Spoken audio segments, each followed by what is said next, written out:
જૂનાગઢમાં વધુ એક ગાદી વિવાદ આવ્યો સામે મહંત તનસુખગીરીના બ્રહ્મલીનામાં આવ્યો વિવાદ। સમાધિ યાત્રા સમયે જ ગાદી માટે શરૂ થયો વિવાદ। મહંત હરિગીરી બાપુ જૂથ અને મહંત મહેશગીરી બાપુ વચ્ચે વિખવાદ। ગિરનાર અને ભવનાથને બચાવવાનો ધ્યેય। મહેશગીરી બાપુ ગુરુ પરંપરાની શાખ બચાવવાની છે। મહેશગીરી બાપુએ જણાવ્યું, સત્ય કહેવાનો મારો સ્વભાવ છે। મહેશગીરી બાપુએ નિવેદન આપ્યું।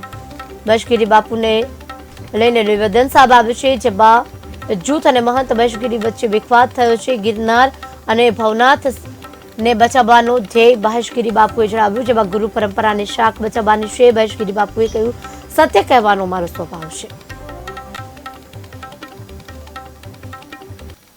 હોસ્પિટલમાં હતા એક દિવસ, બરાબર? ત્યારે હું સેવામાં હતો બાપુની।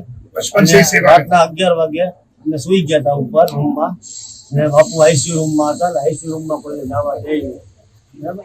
અને ત્યારે રાત્રે 11 વાગે યોગેશભાઈ અને નાના પીર એ બધા આવ્યા છે, હા બરાબર? એ આવ્યા અને મને અવાજ માર્યો કે અંદર આઈસીયુમાં કઈક ગડબડ થાય છે। અને મેં કીધું શું છે? તો કે યોગેશ કે ભાઈ હું જ્યાં જઈ આવ્યો છું અને ત્યાં કઈક મને ફોન આવ્યો યોગેશભાઈનો, મને કીધું કે અંદર આઈસીયુ રૂમમાં કઈક ગડબડ થાય છે। અને શું થાય છે? ત્યાં દસ્તાવેજ ઉપર કઈક અંગૂઠા લે છે। મહેશગીરી બાપુ નહીં, લોટરી વાળા જે દેખવા વાળા છે એ તમને કીધું કે આ ઘટના બની છે અને એ હજી અમે બેસી કરીને એના ઉપર એકદમ મંથન કરશું અમે કે શું ઘટના છે, સત્ય છે કે નથી કે શું છે, એ પછી અમે જોશું। અને જેને દેખી છે એ તમને ઇન્ટરવ્યુ દીધું છે એમણે, હા બધું મેળવશું, સીસીટીવી બધું મેળવશું। ઈ ખબર નથી ને અમને, ઈ પ્રભુ આગળ તમને કીધું છે, હજી અમે મંથન કરશું, એના પછી ખબર પડશે બધી ચીજો। સમાજ સાક્ષી છે ત્યારે હરિગીરીજી નહોતા। આ ખાસ નોંધી લેજો કે ત્યારે હરિગીરીજી નહોતા।